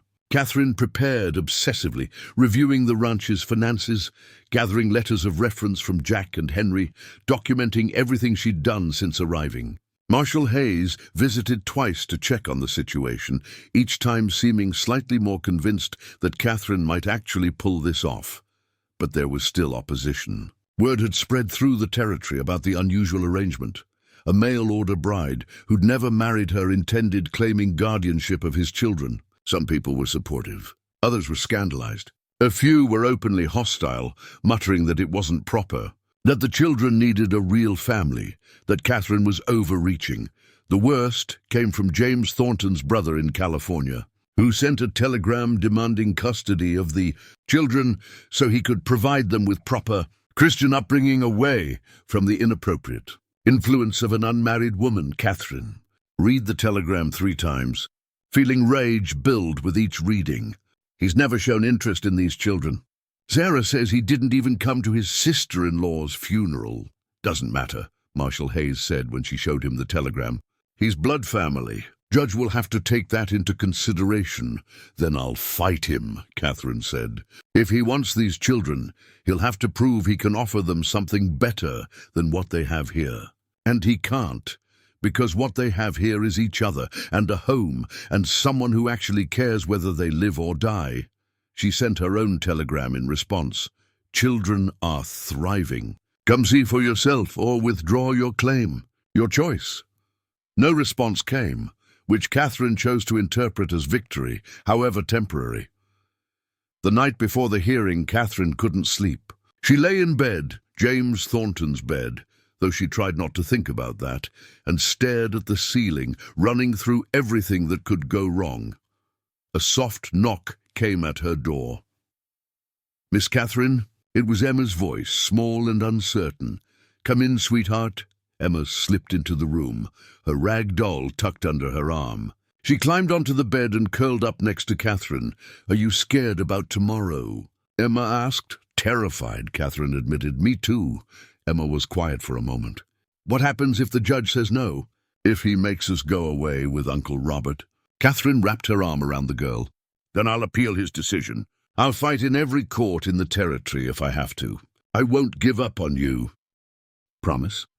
"Promise," Emma sighed, relaxing against her. "You're better than a mother. Mothers you're born with, but you chose us. That's better."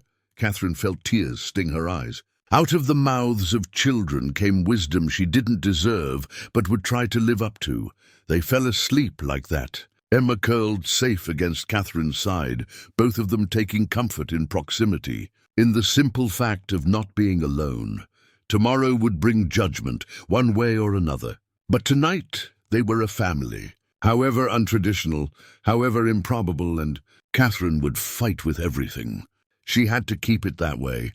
The courthouse in Silver Pine was a modest building that tried to project authority through stern architecture and failed mostly because the wood was too new and the paint too fresh. It looked like what it was, a frontier town's attempt to impose civilization on wilderness that didn't particularly care about legal proceedings. Catherine arrived early with all 5 children, dressed in the best clothes they could assemble. She'd borrowed a proper dress from a woman in town, dark blue wool that was only slightly too large. Her ankle, while still tender, could now bear weight with only a slight limp. She'd left the crutch at home, determined to project strength. The children wore their Sunday clothes, carefully mended by Sarah and pressed by Catherine the night before. They looked small and vulnerable sitting on the courthouse bench, and Catherine felt a fierce protectiveness surge through her. Judge William Cartwright presided. He was perhaps 60, with iron-grey hair and a face that suggested he'd seen everything the frontier could offer and wasn't particularly impressed by any of it. He entered the courtroom with the bailiff calling order, and everyone rose. The hearing began with procedural matters, establishing the facts of James Thornton's death, confirming the children's identities, reviewing the property and financial situation. Catherine answered questions clearly and directly, keeping her voice steady despite the trembling in her hands. Then Marshal Hayes took the stand, providing his account of finding Catherine and the children alive in the cabin. "In my 20 years as a lawman," Hayes said, "I've seen people break under far less strain than what Miss Miller endured. She kept 5 children alive through conditions that would have killed most folks. She showed resourcefulness, courage, and genuine care for their welfare. That counts for something in my book." James Thornton's brother, Robert Thornton, had indeed made the journey from California. He sat in the front row with his wife, both of them dressed in expensive Eastern-style clothing that marked them as outsiders. When called to testify, Robert presented his case with rehearsed precision. "Your Honor, these children deserve a stable home with proper family. My wife and I can provide them with education, moral guidance, and the advantages of civilized society. Miss Miller, despite her good intentions, is an unmarried woman with no blood relation to these children. She has no legal claim and limited means. We can offer them so much more." Catherine's attorney, a young man named Daniel Foster, who'd agreed to take the case more out of curiosity than expectation of payment, cross-examined carefully. "Mr. Thornton, when was the last time you saw your brother James?" Robert shifted in his seat. "Approximately 7 years ago, when he visited California. And the last time you saw his children?" "The same occasion. So you haven't seen these children since the oldest was 6 years old and the youngest wasn't yet born." "I've been building my business. I couldn't simply abandon my responsibilities to travel to Montana Territory. But you could abandon them when your brother's wife died 2 years ago. You didn't attend her funeral." Robert's jaw tightened. "I sent a letter of condolence and a financial contribution." "How much?" "I don't recall the exact amount." Foster consulted his notes. $20. "You sent $20 to your brother, who was suddenly a widower with 5 children. Did you offer to help in any other way?" "I assumed James was managing adequately." "Did you write to him regularly? Ask about the children? Maintain any relationship with them?" "We corresponded occasionally." "How occasionally?" Robert's voice took on an edge. "I fail to see how this is relevant. I'm here now, offering these children a proper home.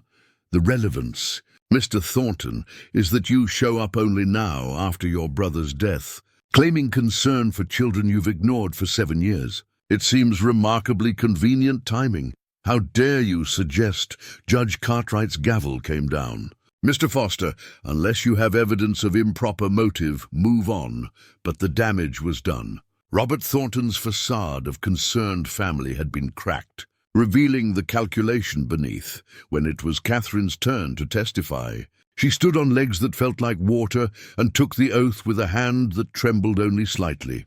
Foster led her through her story, answering James Thornton's advertisement, the journey west, the accident at the creek, finding the children in the cabin. She described the 10 days of survival with unflinching honesty, neither dramatizing nor minimizing the danger they'd faced. "Miss Miller," Foster asked, "why do you want guardianship of these children?" Catherine looked at the 5 faces watching her from the gallery.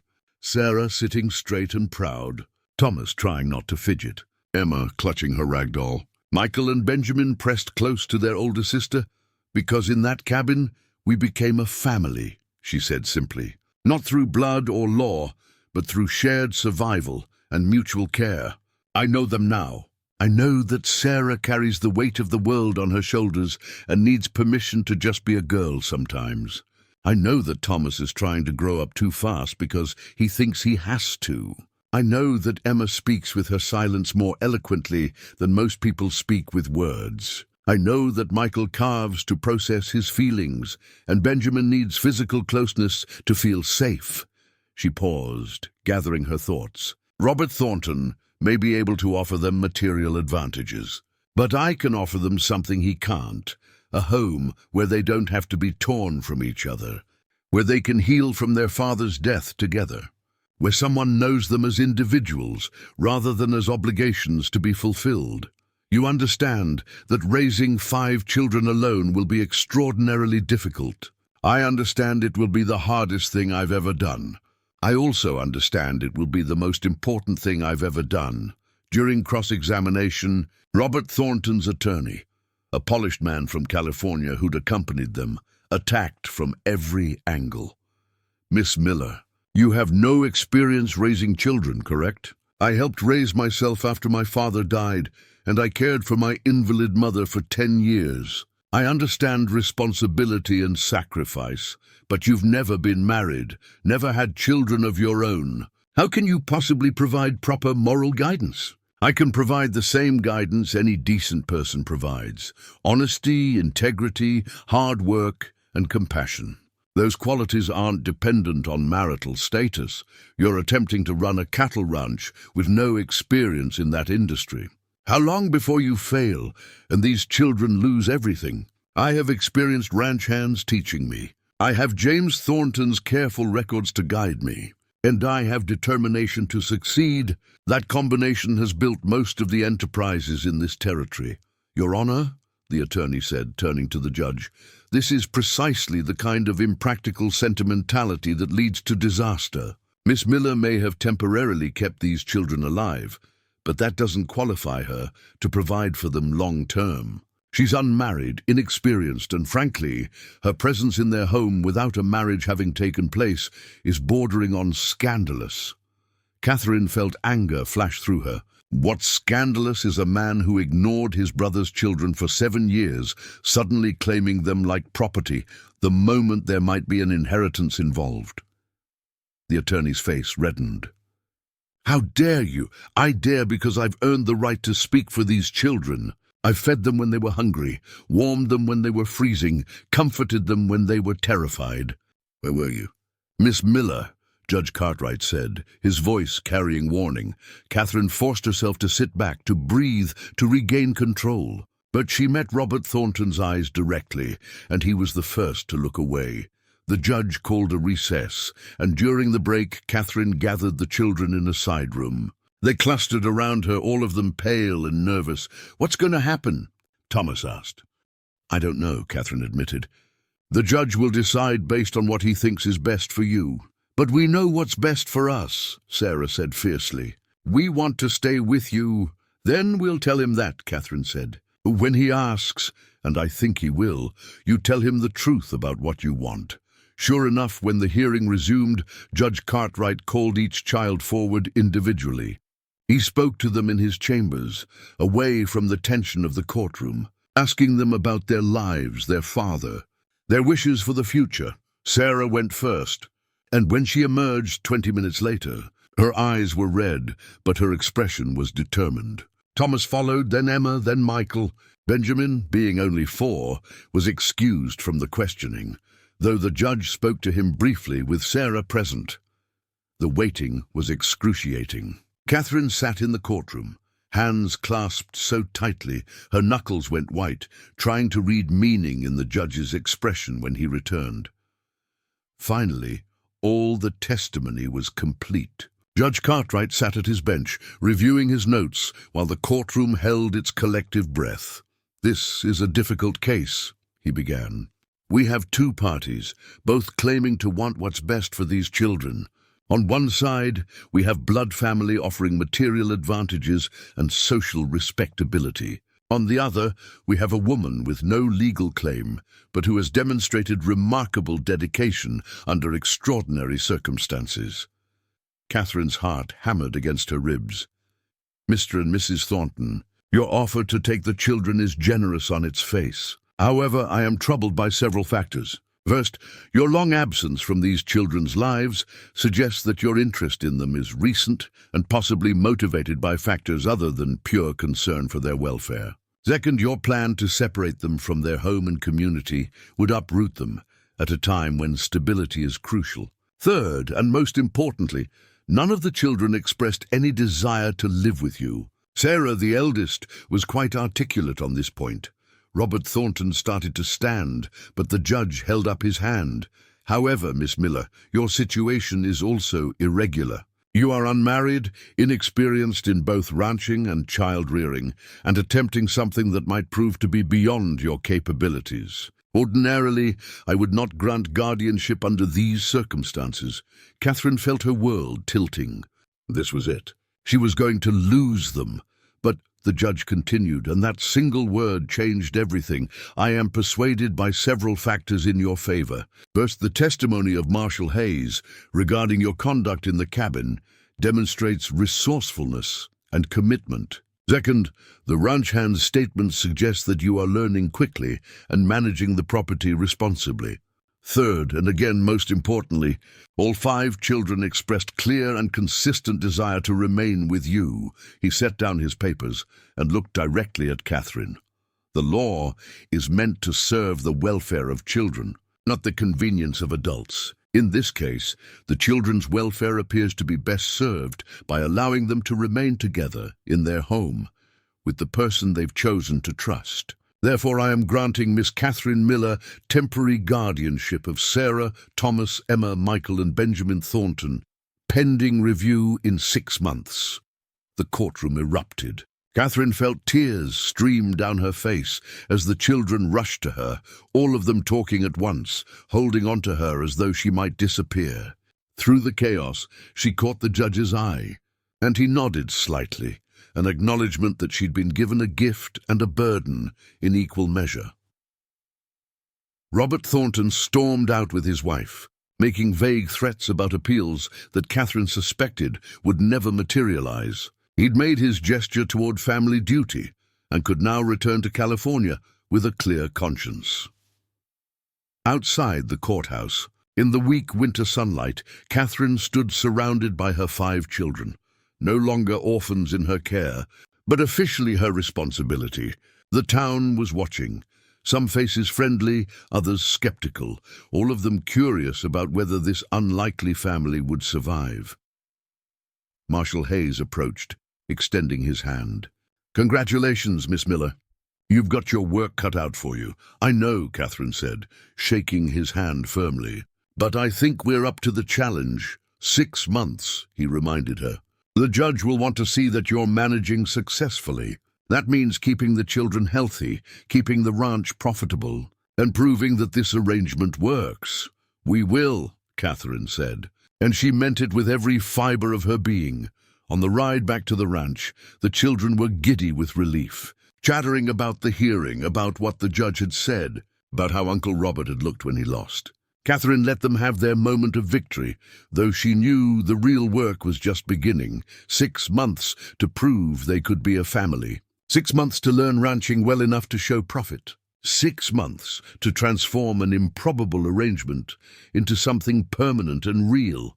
But as they crested the rise and the ranch came into view, home now, truly home, Catherine felt ready for the challenge. She'd survived a frozen cabin with 5 desperate children.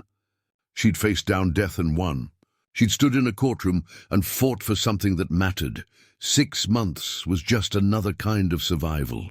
And survival was something she'd gotten remarkably good at. They were going to make it. All 6 of them together. The judgment had been rendered. Now came the even harder part, living up to it. Winter loosened its grip slowly, grudgingly, as though reluctant to release Montana Territory from its frozen embrace. February brought brief thaws, followed by bitter cold snaps that killed early buds and reminded everyone that spring was a promise, not a guarantee.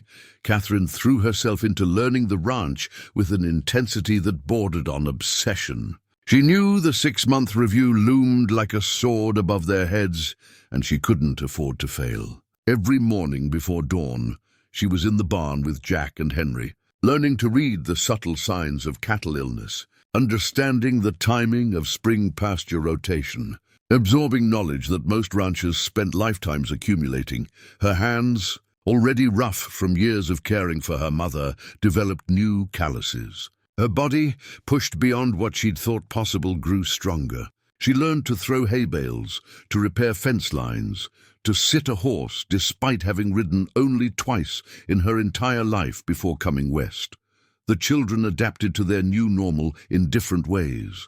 Sarah began attending the small school in town 3 days a week, riding in with Jack when he went for supplies. At first, she'd resisted, insisting she was needed at the ranch, but Catherine had been firm. "You're 13 years old. You deserve an education. We'll manage without you for a few hours." The first day Sarah came home from school, she was quiet through dinner.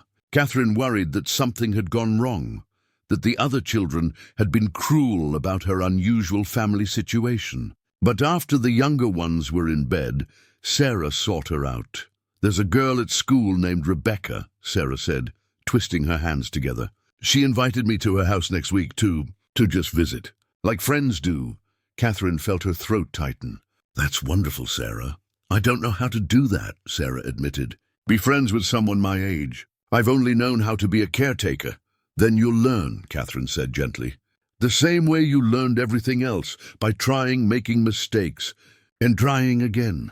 Sarah went to Rebecca's house the following week, and when she returned, she was glowing with the simple joy of having spent an afternoon doing nothing more important than talking and laughing and being a child. It was the first real sign that healing was possible.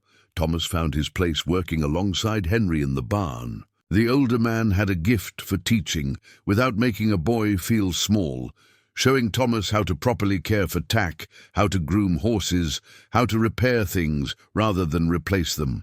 Thomas absorbed it all with hungry determination, and Catherine watched him gain confidence with each new skill mastered. Emma's healing was quieter but no less profound. She began speaking more regularly, her voice soft but growing stronger. She developed a fascination with the chickens Catherine had acquired, learning to collect eggs and feed the birds. She named each chicken and could identify them individually, something that made Henry laugh and shake his head in amused disbelief. Michael continued his carving, but now he made practical items, spoons, buttons, small tools that contributed to the household. His nightmares became less frequent, though Catherine still sometimes woke to find him standing in her doorway, needing reassurance that she was real and solid and not going to disappear. Benjamin, perhaps because he was youngest, seemed to adjust most easily. He followed everyone around, learning bits and pieces from each person, becoming the ranch's mascot. Even Jack, who Catherine had initially thought incapable of warmth, had a soft spot for the 4-year-old. But as winter gave way to early spring, new challenges emerged. The cattle, which had seemed healthy enough in January, began showing signs of winter stress. 3 cows died in the span of a week, losses that Jack said were normal, but which made Catherine's stomach churn when she calculated the financial impact. "We'll make it up in the calving," Jack assured her. "Always lose a few head over winter. Can't be helped." Calving season arrived in late March like a war. Suddenly, The ranch transformed from a place of routine work into a battlefield where life and death played out multiple times a day. Catherine learned to assist with difficult births, to pull calves that were positioned wrong, to make split-second decisions about when to call for help and when to handle problems herself. She spent nights in the barn, monitoring cows in labor, catching 2-hour stretches of sleep between crises. The children brought her food and coffee, and Sarah took over managing the household entirely, proving herself more than capable. One night, Catherine was working on a particularly difficult birth, a heifer having her first calf. The calf was breech, and despite Catherine's best efforts, she couldn't get it repositioned. Jack had ridden into town for supplies and wouldn't be back until morning. Henry was dealing with another emergency in the south pasture. Sarah found Catherine in the barn at midnight, covered in blood and birth fluids, tears of frustration streaming down her face. "It's dying," Catherine said. "Both of them are dying, and I don't know how to save them." Sarah looked at the heifer at Catherine and made a decision. "I'll ride for the veterinarian in Silver Pine." "Sarah, it's dark, it's a 2-hour ride, and if I don't go, they'll die anyway." Sarah was already moving toward the tack room. "I can do this, Catherine. Let me help."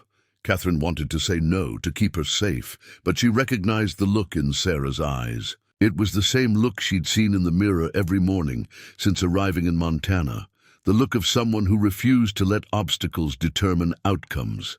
"Take the mare. She knows the trail even in the dark." "And Sarah?" Catherine waited until the girl looked at her. "Thank you." Sarah rode out into the night, and Catherine stayed with the laboring heifer, talking to her, encouraging her, refusing to give up even when the situation seemed hopeless. 2 hours later, she heard hoofbeats and voices. Sarah had found the veterinarian, a crusty old man named Doc Harrison, and convinced him to come despite the hour. Together, they managed to save both cow and calf. When it was over, as the sun was rising and the newborn calf stood on wobbly legs to nurse, Catherine looked at Sarah and saw not the frightened 13-year-old who'd been in the cabin, but a young woman who'd ridden through darkness to save lives. "You were brave tonight," Catherine said.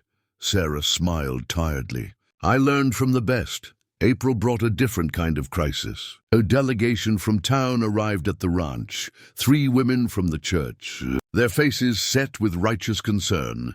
Miss Miller, the leader, a formidable woman named Mrs. Henderson, began without preamble. "We've come to discuss the children's welfare." Catherine, who'd been mucking out stalls and was covered in dirt, set aside her pitchfork. "What about their welfare?" "There's been talk," Mrs. Henderson said delicately, "about the appropriateness of the living arrangements.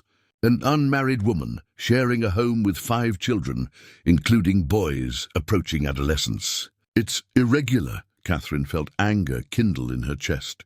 "The judge granted me guardianship. The arrangements are perfectly legal." "Legal, perhaps, but proper." Another woman spoke up. "Miss Miller, we understand you're doing your best, but propriety matters, especially for the girls. Sarah is at an age where her reputation, Catherine interrupted, her voice hard, is that of a brave, intelligent young woman who survived more hardship than any of you can imagine. If you're concerned about propriety, perhaps you should be more concerned about the gossip you're spreading." Mrs. Henderson drew herself up. "We're trying to help. The church has families who would be willing to take the girls, at least. Separate them from the boys until proper arrangements can be made." "No." Catherine stepped forward, and something in her expression made all 3 women step back. "These children have been separated from everything they've ever known. Their parents are dead. Their home almost killed them. They fought and survived and built something together. I will not allow them to be torn apart because some people in town can't imagine a family that doesn't fit their narrow definition." "The judge will hear about this," Mrs. Henderson warned. "At the 6-month review." "Good," Catherine said. "Let him hear that you tried to destroy a family that's thriving because it makes you uncomfortable. I'm sure that will reflect wonderfully on your Christian charity." The women left in a huff, but Catherine knew the damage was done. They would indeed report to the judge, And this time, the opposition wouldn't come from a distant uncle, but from the community itself. That night, Catherine called a family meeting. All 5 children gathered around the kitchen table while she explained what had happened. "They want to split us up," Thomas asked, his voice rising with panic. "They suggested it," Catherine clarified. "But I refused, and I'll keep refusing. However, you all need to understand something. The next few months, people will be watching us even more closely, looking for any excuse to say this arrangement isn't working. So what do we do?" Sarah asked. Catherine looked at each of their faces. "We prove them wrong. We show everyone that we're not just surviving, we're thriving. We keep the ranch running smoothly. We keep up with schoolwork. We stay healthy and safe. We become so undeniably successful that no one can question whether we belong together." "No pressure," Thomas muttered, but there was a smile behind it. "We can do this," Emma said quietly. "We already did the hard part. We survived." "She's right," Michael added. "Everything else is just details." Benjamin, not fully understanding but picking up on the determination in the room, stood on his chair and declared, "We're a family. Despite everything, despite the exhaustion and the pressure and the uncertainty." Catherine laughed. "Yes, we are. The strangest, most unlikely family in Montana territory. But we're real, and we're not going anywhere." May brought the real test. Jack pulled Catherine aside one morning, his expression grave. "We've got a problem. Found signs of anthrax in the north pasture.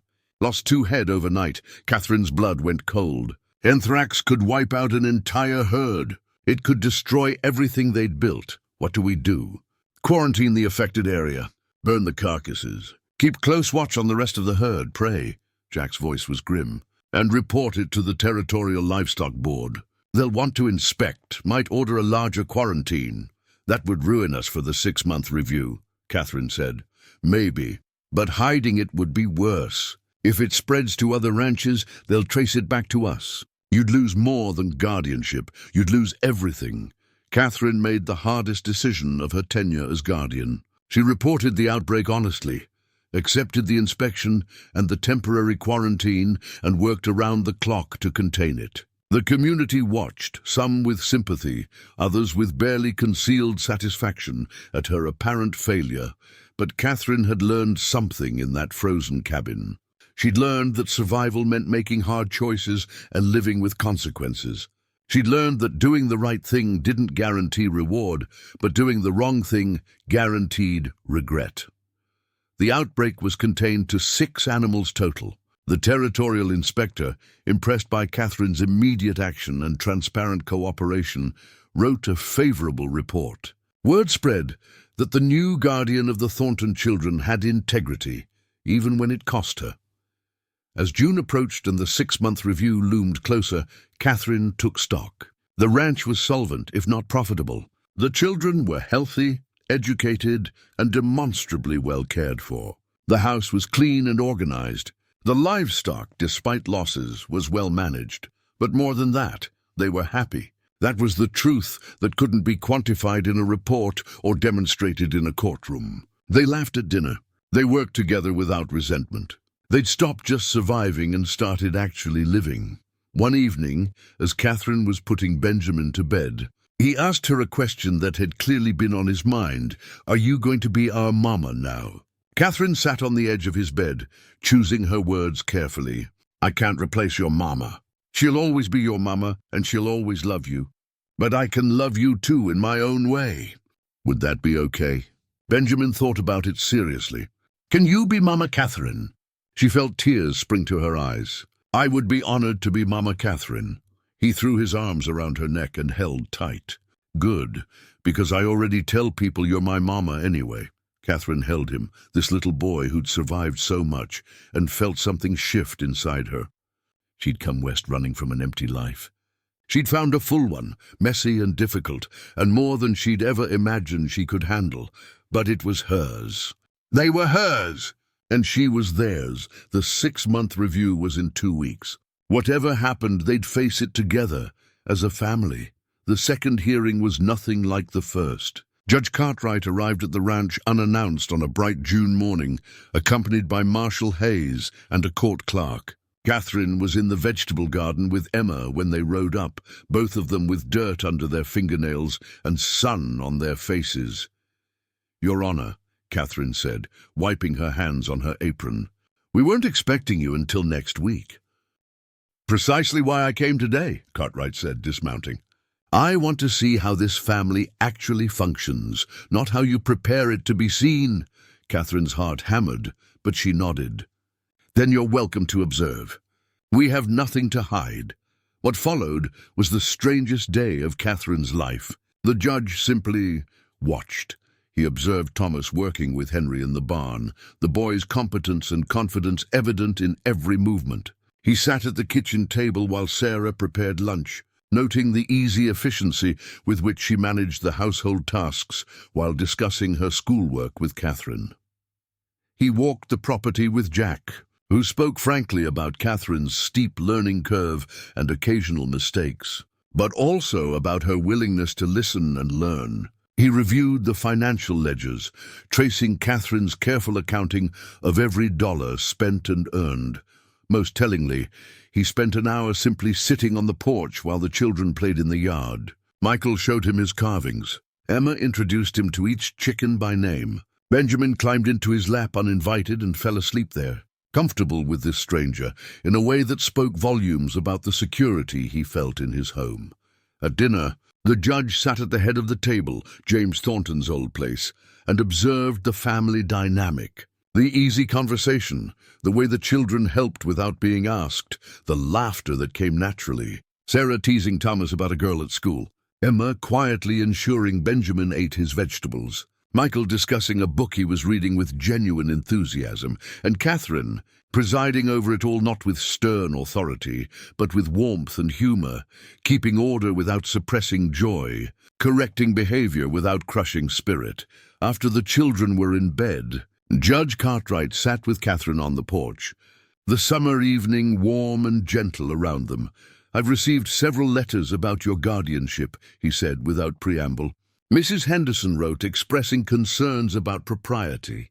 Robert Thornton sent another petition from California. A few others questioned whether this arrangement was appropriate.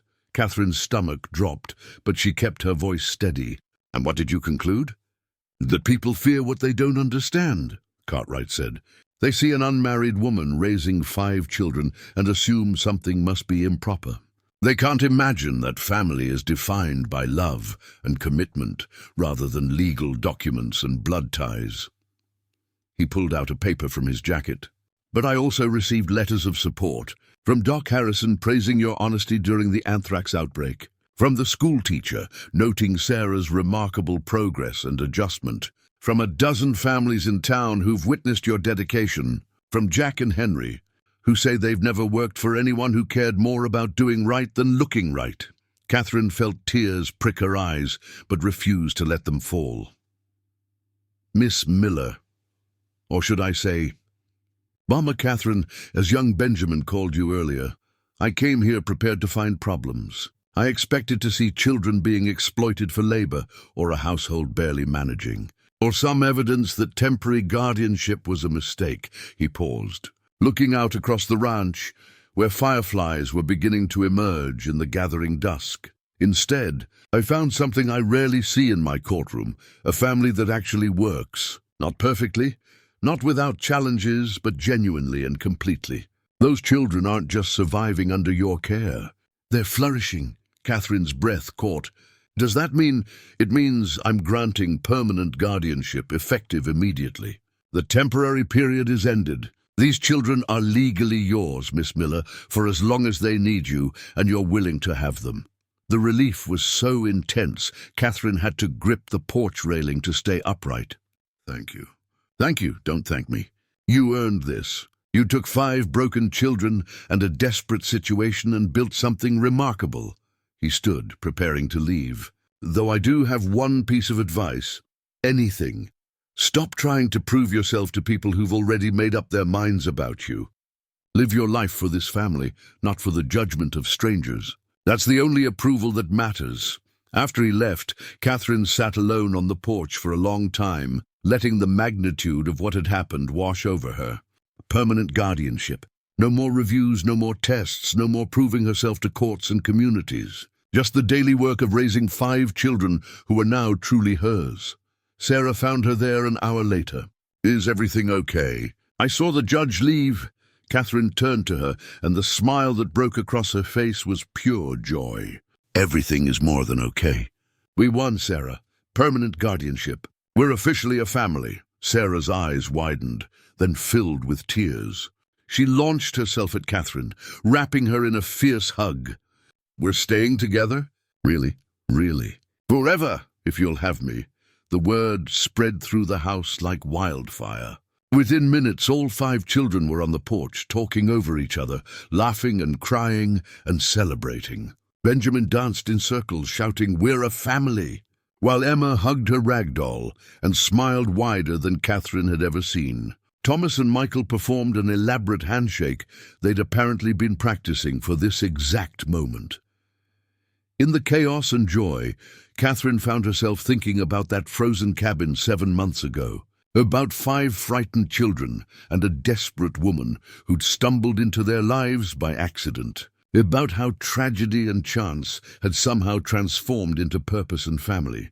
She'd come west to escape an empty life. She'd found a full one, messier and harder and more rewarding than anything she'd imagined. She'd become not just a guardian or a provider, but a mother, not by birth or law, but by choice and love. The mail-order bride, who never married her intended, had found something better than the practical arrangement she'd sought. She'd found 5 reasons to wake up every morning with purpose. 5 hearts that depended on hers. 5 futures she'd help shape. As stars emerged overhead and the children finally exhausted themselves into sleepy contentment, Catherine gathered them all close on that porch and made a silent promise. She would protect them, guide them, love them through whatever challenges lay ahead, through illness and adolescence and heartbreak and triumph. Through ordinary days and extraordinary ones, she would be there, always, because that's what mothers did. And somehow, against all odds and expectations, that's what she'd become. Not the mother who gave them birth, but the mother who chose to stay. The mother who'd found 5 freezing children in a cabin and turned their shared tragedy into hope. The mother who'd finally, after 32 years of feeling invisible, found exactly where she belonged. Home wasn't the ranch or the house or even Montana territory. Home was these 5 souls gathered around her, messy and complicated and perfect. Home was family, and family was forever. The stars wheeled overhead, indifferent and eternal. The ranch settled into night sounds, cattle lowing softly, horses shifting in their stalls, the creek singing its endless song. And on the porch of the Thornton Ranch, 6 people who'd found each other in the most unlikely circumstances held tight to what they'd built. A family. Imperfect, unconventional, and absolutely unbreakable. They'd survived the freezing cabin. They'd survived judgment and doubt, and every obstacle the frontier could throw at them. They'd do more than survive the future. They'd thrive in it together. Up next, you've got 2 more standout stories right on your screen. If this one hit the mark, you won't want to pass these up. Just click and check them out.